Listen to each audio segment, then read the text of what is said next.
One. Please. You're muting. Okay.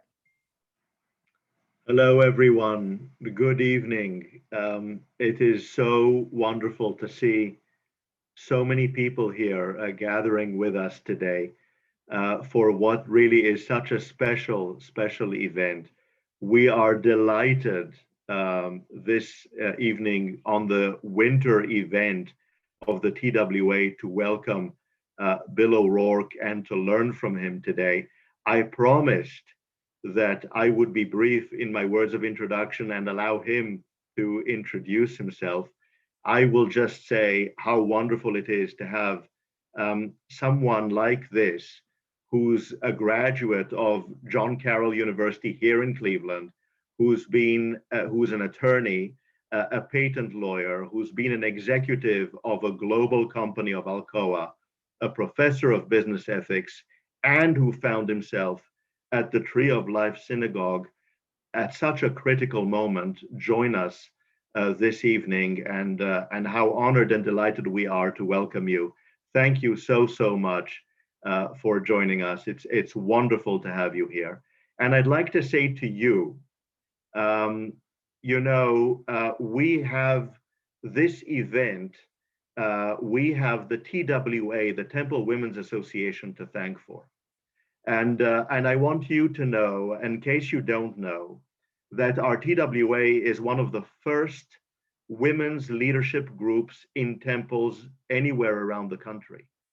It was started by a rabbi here who served in the 19th century, Rabbi Moses Grease, inspired by the woman who would become his wife, Frances Hayes, Fannie Hayes, in the late 19th century.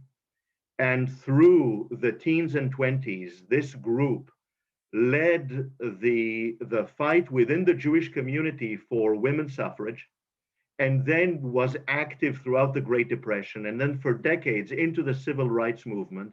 And we have that group of women leaders to thank for this event. And this year, later this year, we're going to be celebrating 125 years of ongoing women's leadership through the Temple-Tifereth Israel here in Cleveland, which we're so proud of. And I want you to know that I want to just mention a few of our leaders whom we are especially grateful for with regard to this event this evening. I want to especially recognize Ronna Sherman and Ina White and Eileen Kammer, as well as our cantor, Kathy Sebo, and really thank them for their leadership for this particular event. And so let me just turn back to our audience and say a few words about the way we're going to handle this. In a moment, we're going to hear from our featured speaker, Bill O'Rourke, and we're going to hear and learn from him. And while this is taking place, Cantor Sebo is going to be taking your questions on the chat. So if you wish, please chat your questions to Cantor Sebo, and Cantor Sebo is going to do everything that she can to send to me your questions, so that at the conclusion of our presentation, we're going to present your questions and we're going to discuss them. I want you to know that it is possible, given the number of people here, that we're not going to get to every question, but please do send us your questions, and we look forward to a vibrant and exciting discussion at the very end of our presentation. And so I promise to be brief, and I will do my best. You know, it's always dangerous, with a rabbi introducing, but I'm going to do my very best here to be brief. And so I'm going to pass this on to you with gratitude for being with us. Thank you so much, and welcome to our event here of the TWA and the Temple-Tifereth Israel.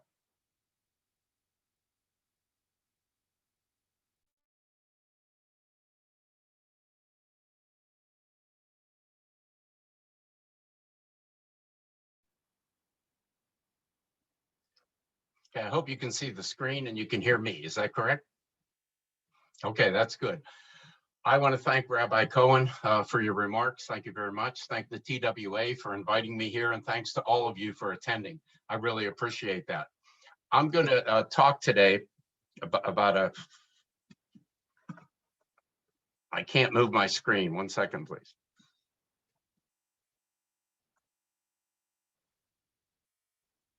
There, I'll have to do that. Today's discussion, I have a picture of the Tree of Life Synagogue on the lower right-hand corner, but I'm going to give you a talk about my background a little bit so that you know who I am. And then I'll get into my talk about the Tree of Life and what's going on there. My background, I had 4 grandparents that were born in Ireland. 2 grandfathers worked in the steel mills in Pittsburgh for over 50 years each. I was born and raised in Pittsburgh, one of 6 children. My father was a school teacher and a basketball coach, and I have 20 years of formal Catholic education. I was involved in lots of activities, from Boy Scouts to being a paperboy, junior achievement, lots of sports, and that was my background. My career was an interesting one. After I graduated from John Carroll University, I went into the Army as a captain in the Transportation Corps. When I got out of the Army, I went to work for U.S. Steel as an industrial engineer. I went to law school at the same time at Duquesne University. And after I graduated from law school, I was hired by Alcoa. They hired me as a patent attorney. I was in a job that I was sure I would have for the rest of my life. And then they asked me to run the patent department, then run the general legal department. Then they asked me to run the procurement organization for Alcoa, a big organization. They buy about $18 billion worth of stuff. They have 750 professionals in that department around the world.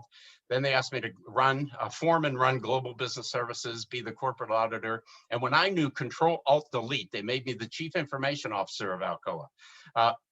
A point was that I had a lot of different jobs. About every 3 years of my life, I was in a job I didn't expect to get, but I loved the diversity. A job I had 3 times under 3 different CEOs was the head of environment, health, safety, and sustainability at Alcoa. That's a great job to have at Alcoa because environment, health, and safety is an articulated value of the corporation. Everybody thinks they're in charge of the environment and health and safety. If you ever have an opportunity to work in an area of value to your organization, I'd encourage you to do that. I'll talk later about being the first president of Alcoa Russia from 2005 to 2008, and I was on the Alcoa Foundation board. But a really diverse career, and I really enjoyed that, and I was fortunate to have that kind of a background and that kind of diversity, and to see other leaders and how they operated. Alcoa was a big corporation involved in all phases of the aluminum industry: mining, refining, casting, rolling, smelting, forging, extrusion. They had 400 locations around the world. At their high water mark, they had 34 billion in sales, 144,000 employees in 63 countries. Alcoa is one of 61 survivors on the Fortune 500 list. That list was put together in 1955 with 500 companies. There's only 61 that are left today. Alcoa was a good company to work for. They received a lot of accolades. They've been on the Dow Jones Sustainability Index since its inception. They've been on Fortune's Most Admired list. When you get accolades like this, it makes you proud of the organization that you work for. In 1987, Alcoa hired a new CEO by the name of Paul O'Neill. When Paul came to the company, he wanted to change the direction and focus on his vision, which was Alcoa aspires to be the best company in the world. Do you like that as a vision statement for a corporation? I did. I liked it for 2 reasons. First was the superlative best. And really, O'Neill challenged all of us all the time to be your best. And if you were second best, that's not good enough. What's your plan to get to become the best? It was a great environment to work under, a very challenging environment, not driven by fear, but driven by challenge every day. Alcoa, like other corporations, had 7 articulated values. It began with integrity. These are not unlike what you'd find at other corporations. But when I say value, I've learned that a value is something that's with you all the time, like breathing. So if safety is a value, how did Alcoa live the safety value? I start this graph from 1987 because that's the year that Paul O'Neill came to Alcoa. When he came to Alcoa, he talked about safety all the time. He was invited to talk to security analysts when he first came to the company. He went to New York, spoke for 90 minutes all about safety. They thought he was crazy. They recommended that people sell your stock. This man's a crazy man. And they asked him, why are you talking about safety? We want to know about your product development, your acquisition ideas, et cetera. He said, no. He said, if we get safety right, we'll get everything right. And every meeting started with a safety briefing by Paul O'Neill. Annual shareholders meeting, board of directors meeting, executive council meeting, every meeting starts with safety. People thought he was phony at first, but look at these results. Every year the Paul O'Neill was there. He was there from 1987 to 2000. Every year the incident rate, whether it was lost work days or recordables, fell. That's amazing. It's an amazing legacy to leave. When he left the company in the year 2000, people asked him, were you a success at Alcoa? By the way, he was a resounding success, quadrupled the revenue, tripled the income, took market cap from 2.9 billion to 29 billion. But his answer to that question was interesting. He said, if the lost workday rate and total recordable rate continue to fall long after I'm gone, I will have been a success.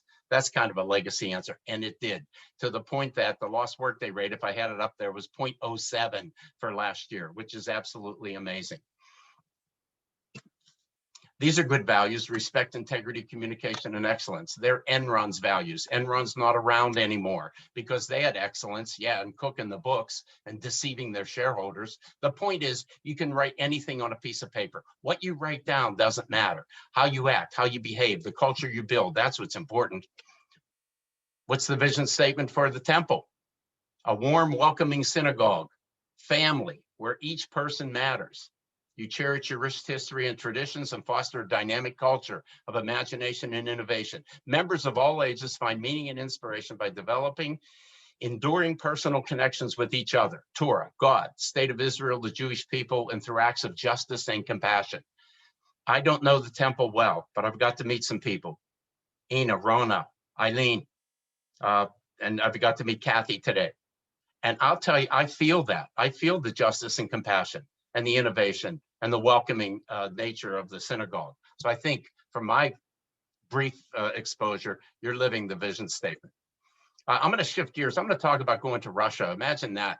Alcoa was growing an awful lot in the 1990s. We bought the aluminum industry of Italy, of Spain, of Hungary. We were building facilities in China, in Iceland, and Brazil. We bought our competitors in the US, Reynolds Metals, Cordon Technology, Alumex Aluminum. Paul O'Neill actually went to Russia in 1996, and he came back and said, the place is a cesspool. We can't do business there. It's a terrible environment. I won't put my employees in that environment. By the year 2005, we thought things had changed enough in Russia that we should go ahead and get into manufacturing aluminum in Russia. So the CEO came to me and he said, Bill, we're going to conclude the acquisition of 2 gigantic manufacturing plants, and we want you to go and be the first president of Alcoa Russia. He says, but I know you won't go. I said, well, give me a day. So I came back the next day. I said, it's the right time in my life. I'd really like that challenge. And the CEO says to me, oh, that's great. Now I think you have no judgment. Nobody in their right mind would take that job. So with that resounding endorsement, I took off for Russia.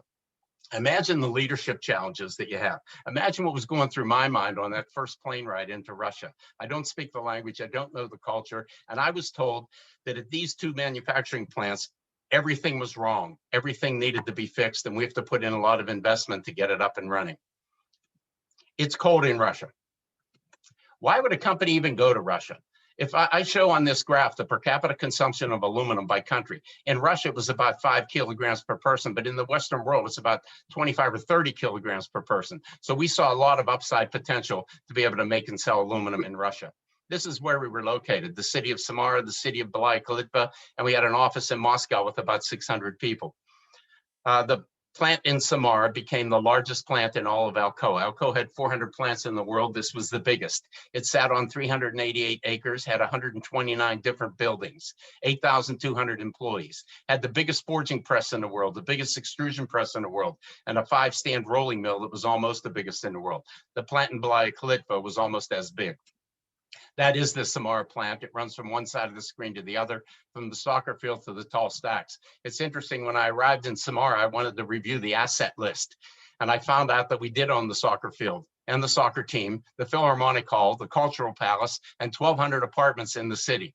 So we gave all that back to the mayor of the city for a ruble. We had enough to focus on just behind the plant gates. This is the largest forging press in the world. I wanted to show you that. If you look in the foreground, that's a human being standing there. It's 6 stories high. It's something to see a machine like that. That's the largest extrusion press in the world, and that's the largest rolling mill that was in the plant in Samara. When you go to a foreign country, you get to realize some things that weren't your preconceived ideas. For example, I was taught that Russia was totally secular, yet some of the most beautiful cathedrals in the world are there. This is St. Basil's Cathedral on the edge of Red Square. That's St. Isaac's Cathedral in St. Petersburg. And I'm learning that the Russian Orthodox Church is making a strong comeback throughout the country. I decided to live in Samara. It would have been easier to live in Moscow, but this is a picture I took in Samara of the sun setting over the Volga River, the largest river in Europe. It was a beautiful place, by the way. We also wanted to be a good neighbor in the community, so we went to the Andy Warhol Museum, which is in Pittsburgh, and we got them to put together an art exhibit that we took to St. Petersburg, Moscow, and Samara, and the Russians came out in droves. They really appreciated their art. When we went to Russia, we bought these two facilities for $257.5 million. And we knew we were going to have to put in a lot of investment. So I show there that in 2005, we spent $20 million on the facilities. My budget that year was $100 million. If my budget's 100, why did I only spend 20? The answer is corruption, bribery, and extortion. The supply chain throughout Russia is just full of people that have their hand out and they want money. And if you don't pay people along the way, the supply chain doesn't move. So that was pretty frustrating. I'll give you an example. We're bringing in an aerospace plate furnace from Ebner Company in Germany. It's coming in on 4 flatbed trucks in the city of Blyakalitva. And the mayor of Blyakalitva came out and said, I see all this money coming in my city and I don't get any. He said, these trucks don't move till I get 25,000 US dollars. What would you do? Your boss is telling you, make the investments work. We have to return our investment. My Russian friends are suggesting that we could negotiate them down to $15,000. They wanted to negotiate embezzlement, which is crazy. No, we didn't give them a kopeck and we told them that, and we wouldn't pay anybody along the supply chain. And that's why it didn't move that first year. But look what happens. The next year we spent 100 million, the year after that more, and the year after that even more. Now we had to delay our break even by a year. We didn't break even until the 4th year rather than the 3rd year, which was our plan. But you can stick to your guns even in a difficult place like Russia. I wanted to show you the investment. This machine on the right is a slitter. We put that in Samara. It's the best slitter in the world. We actually got the US ambassador to Russia. His name was Bill Burns at the time. He came and turned on the machine. Bill Burns has actually been nominated now by President Biden to be the head of the CIA, which is interesting. He's become a friend. So I hope he's not looking into my background. This is the best coating line in the world, which is in Samara. It's 400 meters long. People come from all over the world to be able to see that. And I wanted to show you this pump house. A pump house is usually the dirtiest, greasiest, grimiest place in a manufacturing plant. This place was dirty, but the people that worked there, they wanted paint. They wanted to make it look pretty. So we gave them the paint and they did it. They made it look nice, which shows you that housekeeping can become contagious, that people want to work in an environment that's like that. So as I mentioned before, everything at the plant was broken, absolutely everything. And I could talk about compensation systems, quality of product, et cetera. But let me just talk about safety. This is how bad it was in these two plants. When I arrived, the facilities had averaged 5 deaths a year for 50 years. They killed 5 people every year in their plant. That's terrible. The first full year that Alcoa was there, nobody died, no fatalities. How about that? The Russians will tell you it was good luck. It wasn't good luck. It was a lot of hard work, a lot of hard effort. The injury frequency rate was 10 times Alcoa's average. They're now lower than the Alcoa average. On that graph that I showed you earlier, they're below those lines. And the facilities have been neglected. They had no investment, little maintenance. We put in investment and maintenance programs. We got protective equipment and the employees wore it. There was no safety training for years. So we trained 8,000 employees the first year in safety, 6,000 more the next year.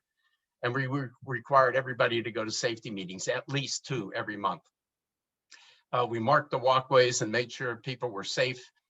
We cleaned up the plants, actually moved 40,000 tons of steel scrap out of the facility in the first 3 months. We made more money on scrap sales than we did on product sales at the beginning. The locker rooms and lavatories were terrible, so we made them a priority and took care of those. But these are some pretty good results that I mentioned in a pretty difficult place, and one of the real challenges of my life. And I really take comfort in the fact that they continue to be safe. They haven't had a fatality in these plants for over 8 years, which is absolutely amazing. I want to shift gears and talk. After I retired from Alcoa, I got involved in ethics. I had been a guest speaker at the University of Pittsburgh a number of times, and then the ethics professor from Pittsburgh got transferred to Brigham Young University in Provo, Utah, and he asked would I come out and speak to the students. So I have now talked to all the students in the Marriott School of Business every semester for the last 12 years in a row. And they actually made me a member of the Wheatley Institute at Brigham Young University. Duquesne University asked me to run their Beard Ethics Center for a while, and I'm currently the chairman of the Atkins Ethics Center at Carlow University in Pittsburgh. And I've spoken at a number of universities. I've listed some of them there, and I really enjoy this. This is an opportunity to hopefully move the needle of integrity in the students around the world. And it's a real privilege to whenever you see that the students can learn ethics. When I talk about ethics, I try to make the point that integrity is absolutely the best attribute of a true leader. I mean that. For a chief financial officer, is accounting the most important? I don't think so. It's integrity. And I think that's true in almost every profession. And if you have integrity and a little gray matter, I think you're going to find out you're going to do your job a bit better. We read about some of the excursions like I have listed here. And it's a shame that we read about those, but when you read about the next one, and it's sure to happen, realize that there's tens of thousands of people in the country that are trying to do it right every day. That doesn't make the news. So when you read that next headline about an ethical excursion, realize more people are trying to do it the right way. I was invited by two professors from Brigham Young to join them in writing the book that's in the lower right-hand corner, the Business Ethics Field Guide. That book is a result of an awful lot of research. Brad Agel and Aaron Miller, ethics professors from Brigham Young, have been collecting ethical examples, and they decided that there are now 13 categories of business ethics issues. So when I talk to the students, I like to talk about these categories and then give them some examples. They asked me if I would join them because they said their book was rather boring and they needed some examples. So at the end of every chapter with these categories, there's a section called Bill's Examples, and I get to talk about examples from my life. I'll give you a couple of examples of those. But I did want to mention that the point that gets made over and over in this book is ethics is a skill like anything else. And with practice, with learning, you become better at it. I'll go over two of those examples. One is standing up to power. This is when a person in a position of power or authority orders you to do something wrong. What do you do? That's quite a dilemma. I'll give you an extreme example. When I was at Alcoa, the CEO asked me if I would agree to report to the new CIO that we were hiring. She was coming from the telecommunications industry, and he wanted to know would I agree to report to her. I could help her onboarding a lot faster. I could teach her about the aluminum industry. I could teach her about Alcoa. And I said, of course. So I met her on her first week of work in New York City. We're walking down Madison Avenue. She sees a very expensive woman's purse in the store window. She says to me, go in and buy that purse for me. Buy it on your company credit card, turn it in on your expense account, and I'll approve it. We all know that's wrong, right? But what do you do when the boss asks you to do something like that? Well, I probably had more stature and authority in the company than she did. And I could tell her, no, I'm not going to do that. We don't put personal purchases on the expense account. But I could also imagine, what if I'm just graduating from school and I just got married? And this is my first job, and I just signed the mortgage, and a child is on the way, and I need this job. That gets tougher. The trick I tell the students is it works one time. When your boss tells you to do something wrong, tell them, you're testing my ethics, you're testing my integrity, I'm not falling for that, nice try, and get out of there, because if they're a bad boss, they'll try it again. I've also realized there's another side to standing up to power. It's when you are the power. And when you're in a position where you have subordinates, be careful what you ask them for. Don't ask them to do something wrong. If something's going to be wrong, do it yourself. I have a story. When I was in Russia, I had a driver, of course. My driver was Constantine. One day we drove onto the property, and there were a lot of stray dogs all over the property. The city of Samara had a lot of stray dogs. In the winter, it got very cold in Russia. The dogs looked for heat. We had furnaces on our property, so they jumped the fence and came onto our property. So I said, Constantine, I wish we didn't have all the stray dogs. The board of directors is coming next week. What are they going to think when they see all the dogs? The next morning, we drive on the property. I said, Constantine, I don't see any dogs. He said, you said to kill them. I said, what? I make an observation that there's too many dogs, and he took it as an order to go out and kill them. You believe that?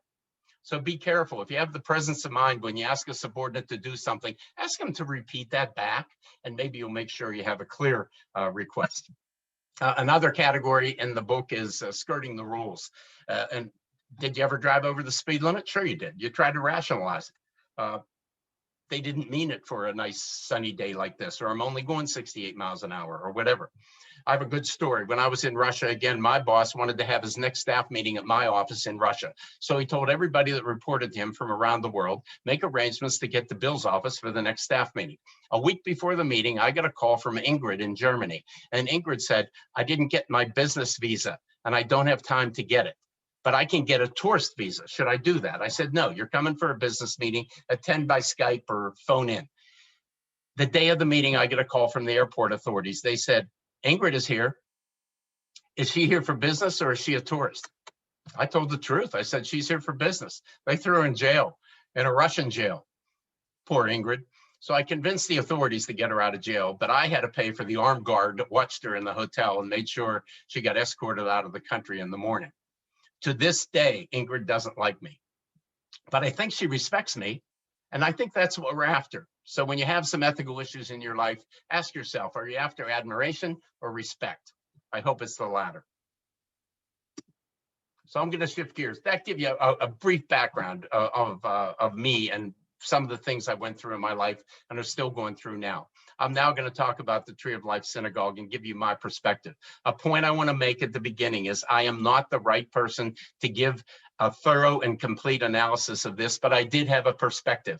And keep that in mind. I'm not the best person for this, but I do want to give you my perspective, and that's what it is. There's a picture of me that I'm proud of standing outside the Tree of Life Synagogue. What happened? I'll give you a reminder. It was October 27, 2018 at 9:50 a.m. when an armed gunman entered the building and began shooting. The first two victims were David and Cecil Rosenthal. They were at the main entrance.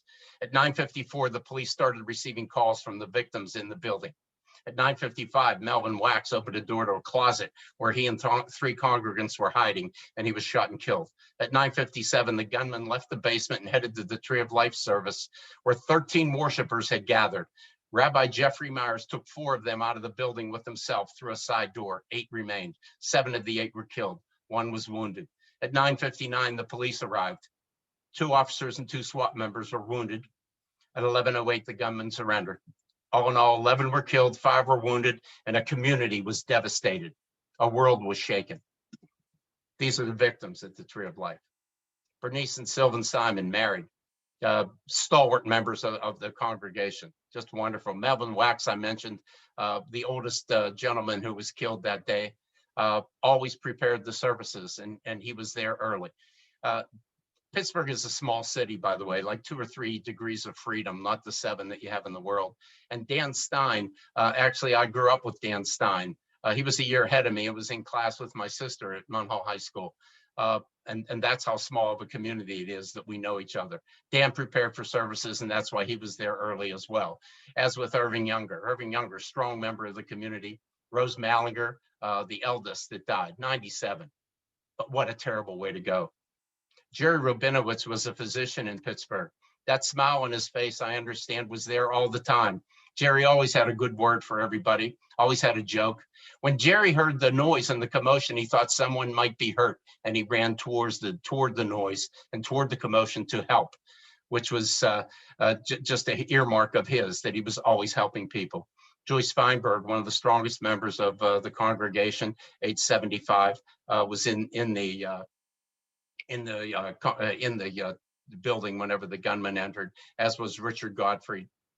Cecil Rosenthal and David Rosenthal, they're intellectually challenged, but not so challenged that they couldn't help out at the synagogue. They helped all the time. They were well-known members of the community. They were known at the Pittsburgh Pirate games. They were known throughout the community and very well-known. But what a shame. And I want to start with them as a remembrance. So let's remember them. The night of the shooting, the outpouring of warmth and love started in the city of Pittsburgh. This is a picture of that evening. Here we're like 6 hours from the shooting, and the monuments and mementos and flowers started to show up at the synagogue. And hasn't stopped to this day, by the way. These monuments showed up that weekend. Somebody, still don't know who, built these 11 shrines to the 11 victims with their names on them, and people still pay homage to them, and they bring their flowers and their stones, and they pay their respects. They are preserved to this day, of course, and will be put into the memorial when it gets built. I have some observations. The Tree of Life was full of competent, dedicated people. Rabbi Jeffrey Myers was the right man at the right time in the right place. He had just been hired by the synagogue. He's also the cantor at the Tree of Life. But Rabbi Jeffrey Myers is a man of soft-spoken words, but when he speaks, people listen. He was really the right person to be there at the right time. I have some pictures at the bottom. Sam Shatner, next to Rabbi Myers, was the president of the synagogue. Next to him, I have the Hausmans, Stacy and Alan Hausman, who were officers in the congregation and just helped out. Stacy and Alan spent 50 hours a week working on synagogue work after the shooting, and they both had full-time 40-hour-a-week jobs, and you always saw them at the synagogue. We also have Irwin Harris is there. I show Carol Sykov-Gross. She's the current president. Alex Speck, he was the administrator in the administrative office that was working so hard. And I show Barb Feig, who's the new executive director of the synagogue. I could have pages and pages of people who helped me and people who are really helping the synagogue return. But dedicated people is my first observation. The congregation had just conducted safety training. And that's important. One lesson that they learned from the safety training was, don't turn your phone off. Keep your phone on. They used to have an announcement at the beginning, turn your phone off. Now it says silence your phone, but keep it on. And it was Rabbi Myers himself who had that phone on and was able to call 911 immediately. You saw how fast those calls were made, and they were. Also in the security training, they taught everybody where all the exits were. And that helped Rabbi Myers know where that back door was and get himself and 4 congregants out, and truly a hero. Another point, I always thought events like this do not happen in Pittsburgh. This is literally Mr. Rogers' neighborhood. He lived within a half a mile of the Tree of Life Synagogue. And he and his wife would walk the neighborhood on a regular basis. But the point is, yes, it does. It can happen anywhere. And preparation is very important. The first responders' action was fast and effective. You saw that in less than 10 minutes from the first call, they were in the building going after the gunman. That's pretty fast. They saved lives. God bless these people. 2 of them were wounded, 1 critically in the process. The response from the community and the world has been heartwarming, and I can't say enough about that. This picture is really heart-wrenching. It was the evening of the shooting.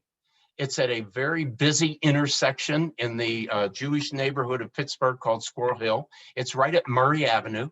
And look at it, thousands of people just congregated to that intersection. There was no speaker there. There was no program going on at the time. They just wanted to be with each other. They wanted to be a part of the community and commiserate with each other. That's moving to see something like that. And this is the first commemoration service that they had at Soldiers and Sailors Hall in Pittsburgh.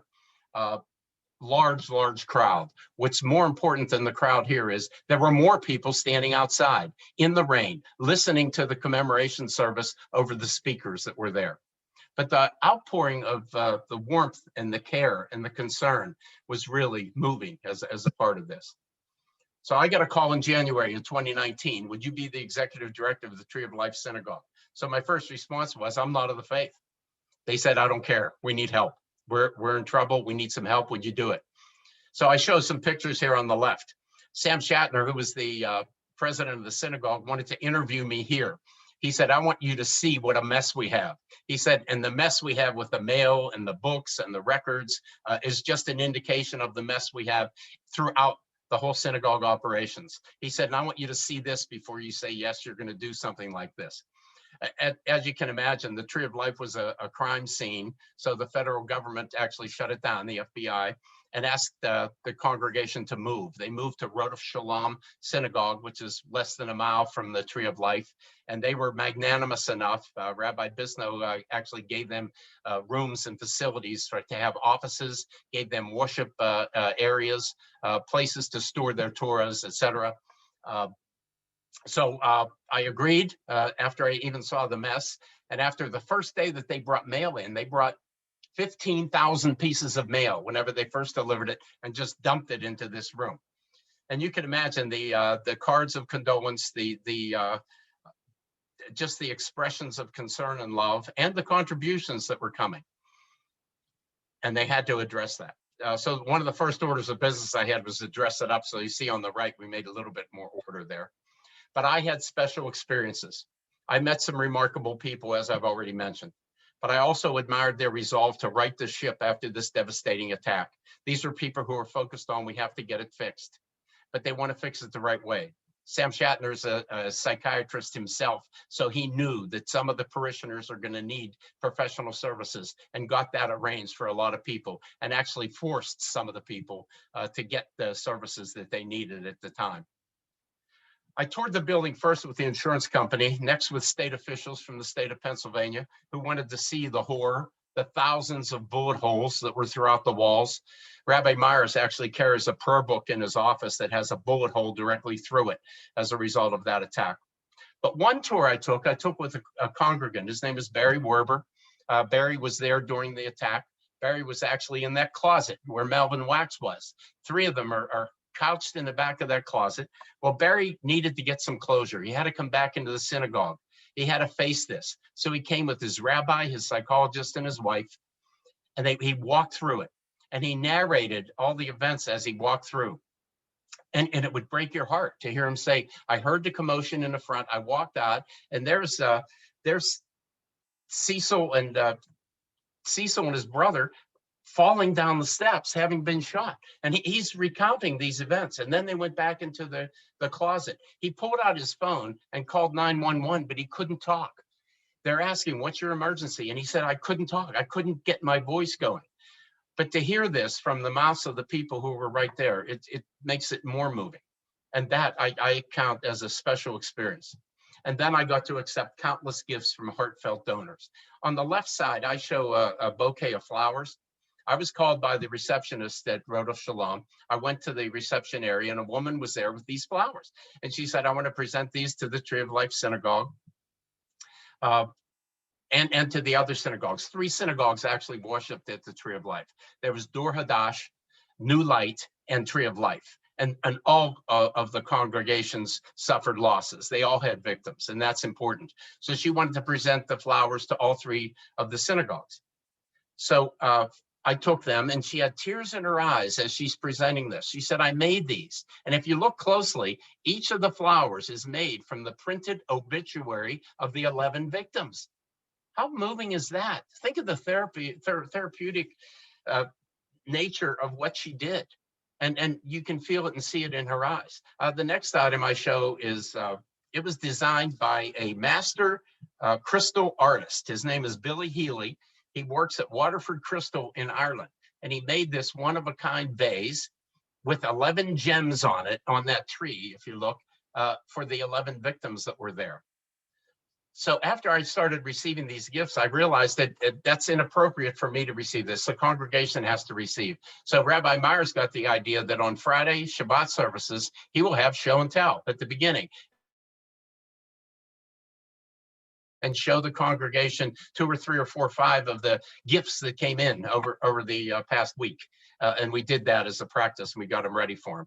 The next one I show is a commemoration that actually sits in a synagogue in California, and they sent a replica into Pittsburgh.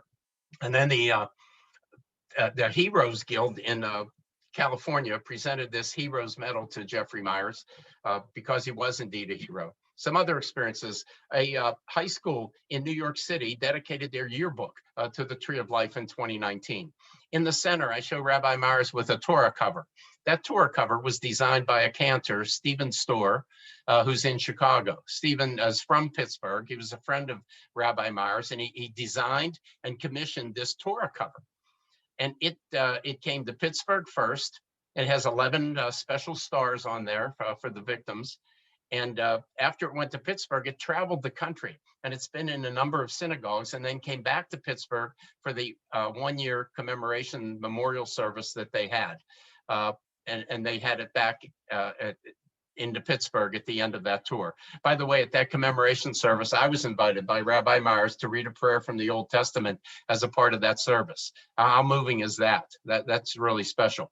On the right, I showed that Stephen Storer, who designed the tour cover, also wrote a children's book called That's What Friends Do. And he tells the story of designing the tour cover, presenting it to the Tree of Life, and the tour that it had around the country.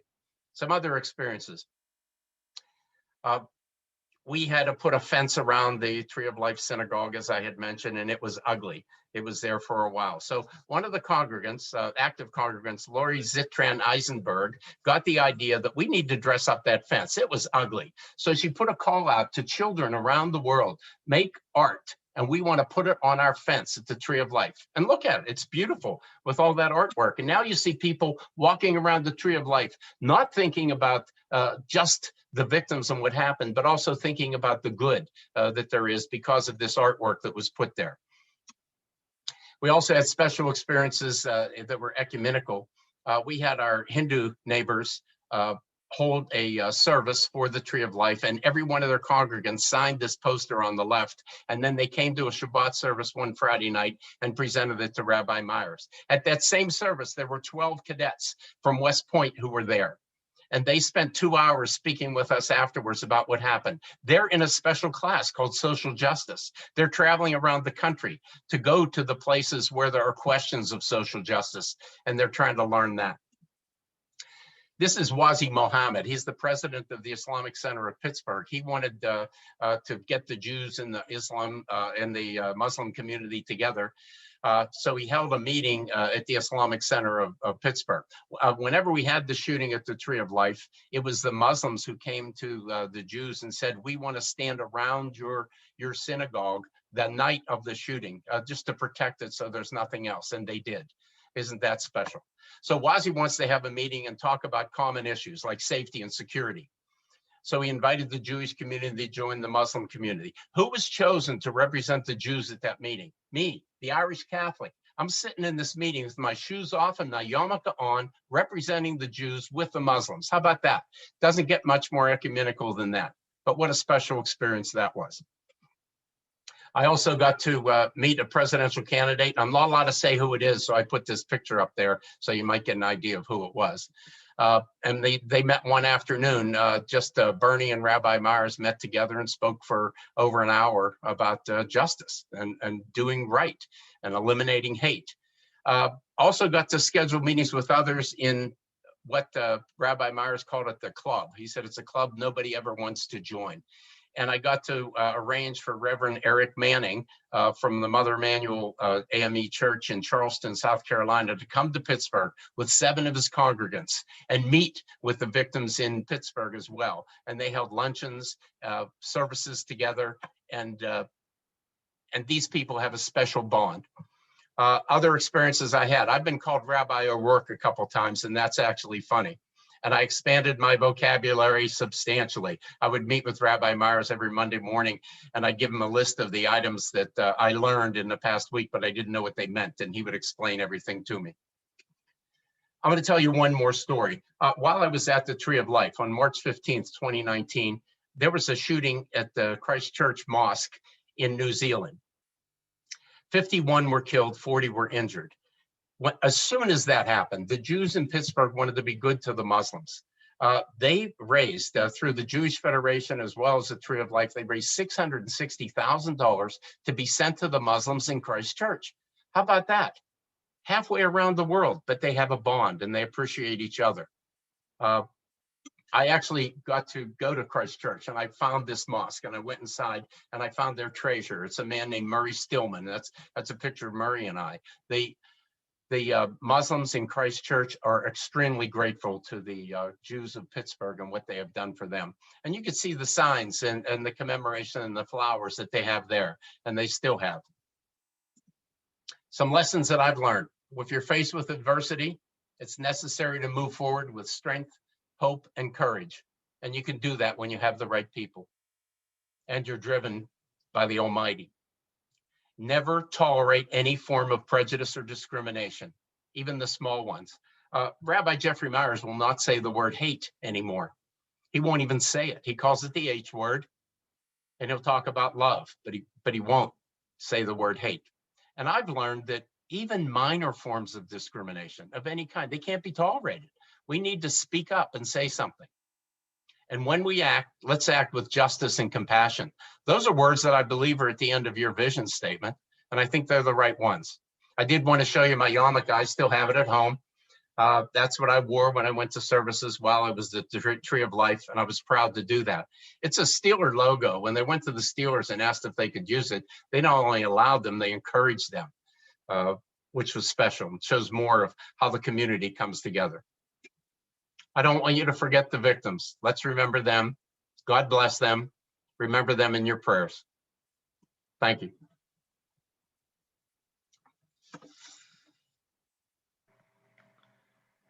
Thank you so much. What an inspirational message.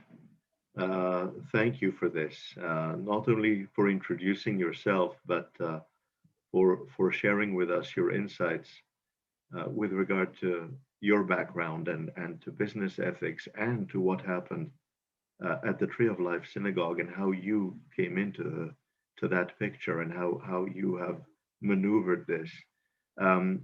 Let me start us out with a question that I have for you. Was there anyone in your community, was there anyone that you know from your own community or your own family or people who were close to you who was surprised by your decision to become the executive director at the Tree of Life? Rabbi, there wasn't a few people. I'd say everybody. When I shared with my family and my friends that I got this call, and they said, well, what are you going to do? I said, I'm going to do it. I said, what an opportunity. I said, it's the right time. Yeah, I'm going to take this opportunity. And I would say, yes, they were surprised. I was surprised that I got the call, and I wanted to know, how did you get my name? So I asked Sam Shatner, how'd you get my name? He evidently had an advisory board and some other boards at the synagogue. And every now and then when he would ask who could do this, he said, I got your name from a couple of people. He said, and after I got it the third time, I thought I'm going to give you a call. So that was interesting. But Pittsburgh, as I said, is a pretty small community.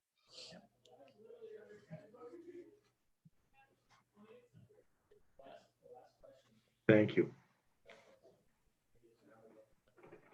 Mr. O'Rourke, can I ask you a question? Sure. So we live right around the corner. It's actually interesting. We have a daughter who's a sophomore at John Carroll right now. She loves it, by the way.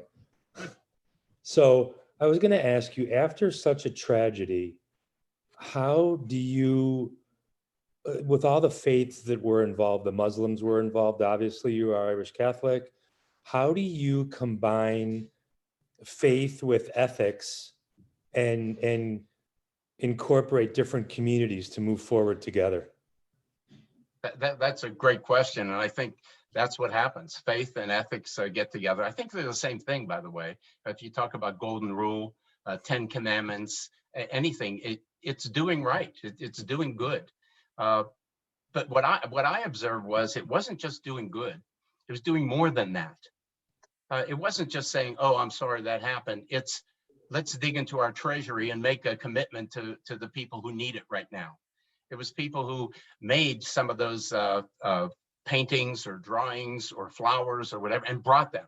They didn't just say, oh, that's a shame, and sit around. They did more than that. So I think it is ethics and faith coming together throughout a larger community, and it brings the community together. That picture that I showed of the community of people under the umbrellas on a rainy night with no program there, they just had to be together.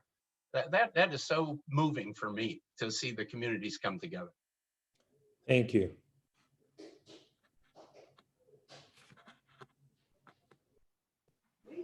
I think there are a few questions coming in, and I think we're getting them through. I see a couple I could answer. One said, did you make safety changes at the temple? The security and safety briefing that they had, identified a number of areas where they do have safety concerns. They're going to put some more controls on who can get in and out and when. So the temple is looking at those and trying to decide how you do it. We hate to lock, whether it's a church or a synagogue. You don't want to lock it to the community, but maybe that's the times we live in. Maybe we have to do it for a while to protect ourselves. So yes, there were some safety changes that were made, not a lot. One asked, what's my connection to the Jewish community of Pittsburgh? Friends, of course. We all grow up with our neighbors and friends that I went to school with. I have a couple of good friends. I've attended their bar mitzvah and bat mitzvah. I've attended weddings, of course, and we have friends in the neighborhood. But now it's tight now. Yeah, I'd like to consider myself a member of the Tree of Life Synagogue. While I was there, they showed me their membership rules, and I said, "Why don't you have a non-resident member?" And don't limit it to the Jewish faith. And they said, okay. So I became the first member of the Tree of Life Synagogue, the non-resident member, yeah, which is interesting.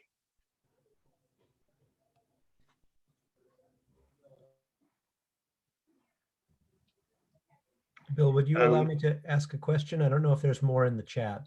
There is, if I may just present this question that's just been asked.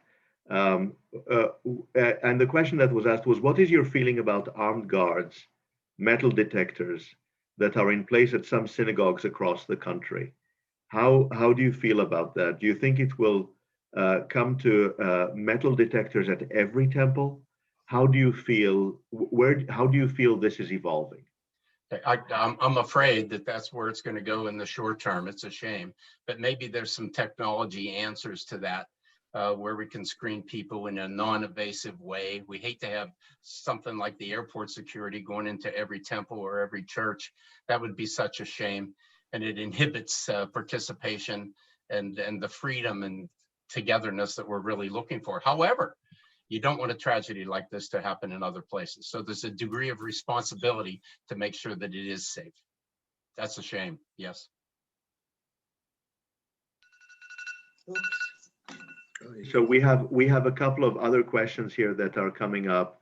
I'm gonna be mindful of time here, and I'm gonna be brief about this. I'm gonna combine a couple of questions into one. The first is, would you wish to react on what's happening in this country and what happened in this country on January 6th, and how you feel about that in terms of safety and security and all the other issues that you would reflect upon? And in a very different vein, there was a really interesting question that came up. How did you know it was time to leave the temple? That I'd like you to also react to. Okay, the state of the hate in the country right now, we're a divided country. Oh my. The Democrats and Republicans, it's almost 50-50, and they hate. There's a degree of them that hate each other. I've seen people over the past 4 years with such vitriol in the way that they looked at the other side, that it wasn't characteristic of them. People that I know as good people were acting in a way that isn't good. And it's such a shame. So where do we go from here? I hope we can get back to reason. I hope that you and I can disagree, but do it in a professional way. And I hope our political leaders start to show that kind of good example that we need everywhere else. Now, Joe Biden's calling for unity. Let's hope that that's sincere. Let's hope there's a reception of unity throughout the country. We need it. But where do we start? I think we start with the youth, and we teach them, hopefully through our good example, that you can differ on opinion with someone else, but you could do it in a respectful way. I hope we get there. Yes. How did I know it was a time to leave? When I went to the temple, Sam Shatner, the president, said he was looking for a full-time. I was interim, and he was looking for a full-time person to run the synagogue. So I would encourage him every week. Yes. How are you doing? Yeah. Can I help you with that? Yeah. And I was there for probably the right amount of time. And they did find a good executive director to move in and take up the reins, and they're in good hands now. Yes. That's wonderful. And there's yet another a wonderful question that came up here. What was your greatest challenge? If you had to identify one challenge that was the greatest challenge at the Tree of Life Synagogue, what was it that you encountered? Mine was my personal challenge was based on bringing order and control into the finances that were there. Imagine that first day that they brought the mail in and they dumped 15,000 pieces of mail out. Probably a third of them had a contribution in it. Some of them had a name of where it came from. Some didn't. Some had just cash in an envelope. And we had to collect that. And you have to distribute the money according to donor intent. Well, there's no note in there that says, I want this to go to the victims, or I want this to go to the first responders. So we have to identify, how is that going to happen? So the biggest challenge was to bring order and control to the many, many donations that were coming in, on the order of $6 million to be able to straighten that out. And there was another 6 that went to the Jewish Federation that was distributed. And both the Tree of Life Synagogue and the Jewish Federation of Pittsburgh formed an independent board to be able to come in and look at it in an independent and transparent way, so that there couldn't be second guessing going on. So I would say control was my biggest challenge. But over top of that was facing anti-Semitism and seeing it up close. That was ugly. It was very, very ugly. And I never saw it that close before. And I got to see it through the eyes of the other congregants and people in the congregation.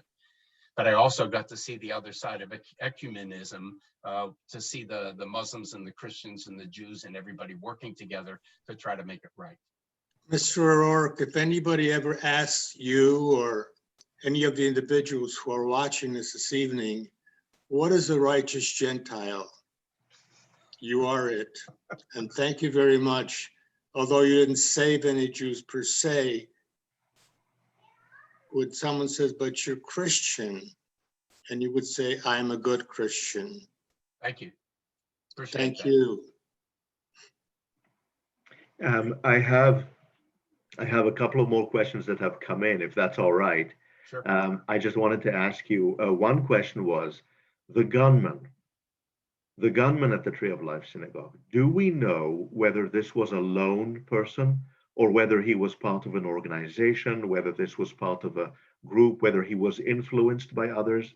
Do we know what went on there? Every indication that he acted alone so far. Was he influenced by others? Surely.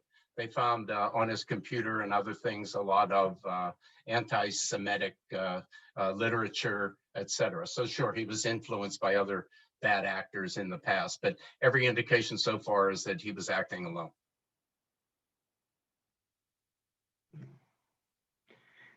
We have quite a number of comments here of people who want to thank you and who are expressing deep appreciation for you for this wonderful presentation and for the person that you are.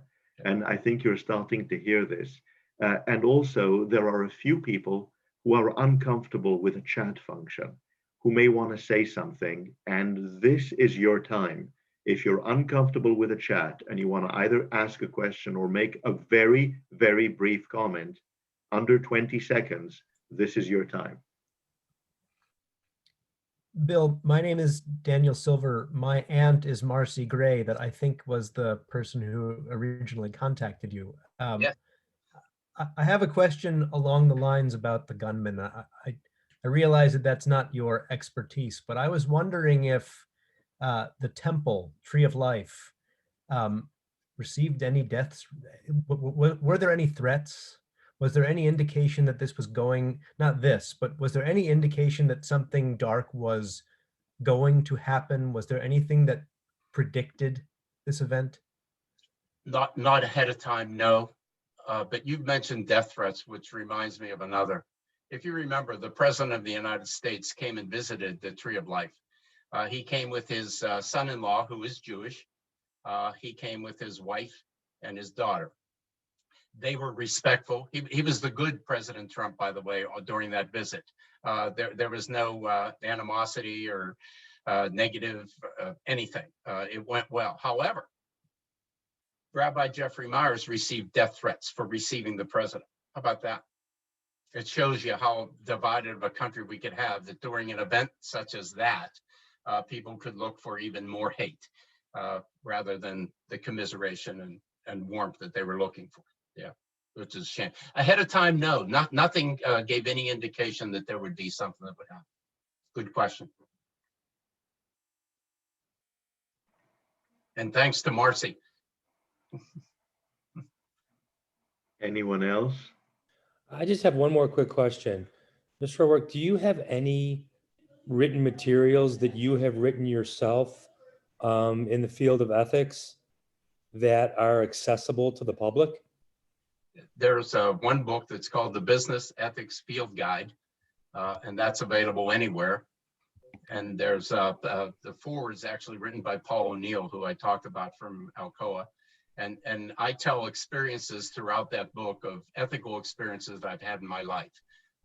So that's available. Thank you.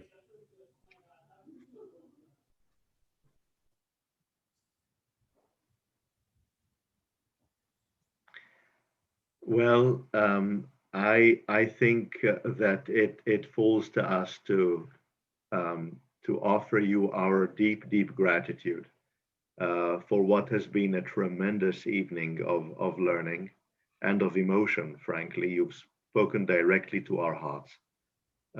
Thank you so much for joining us, for being here with us on this special TWA winter event. Again, I want to thank our TWA leadership, and I want to thank Jen Mendelsohn and everyone else who's made this happen. Much gratitude, and I want to say to you, you're a role model. You really are an inspiration to us. I'm deeply grateful to you. I think you know that the events that took place at the Tree of Life Synagogue affected every synagogue around the country. And they touched our hearts. Our own teens came to the Tree of Life Synagogue and to Pittsburgh shortly afterwards with a delegation from Cleveland. We have been in touch with our Cleveland colleagues, including the rabbi of Rodef Shalom Synagogue, of Rabbi Bisno. And you know, I want you to know that we may be a couple of hours away, and there may be a football rivalry between Cleveland and Pittsburgh, but our hearts have been with you. Thank you for being with us this evening.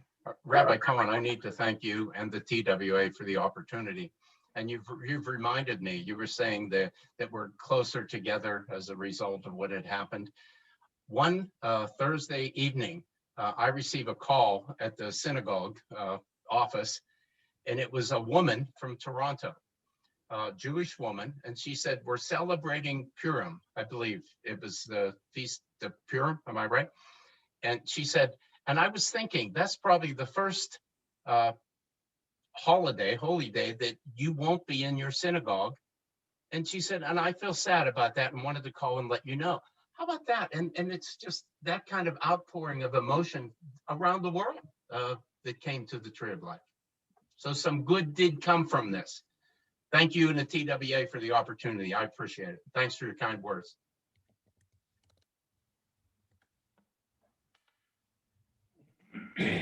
And thank you all for joining us. Have a wonderful evening.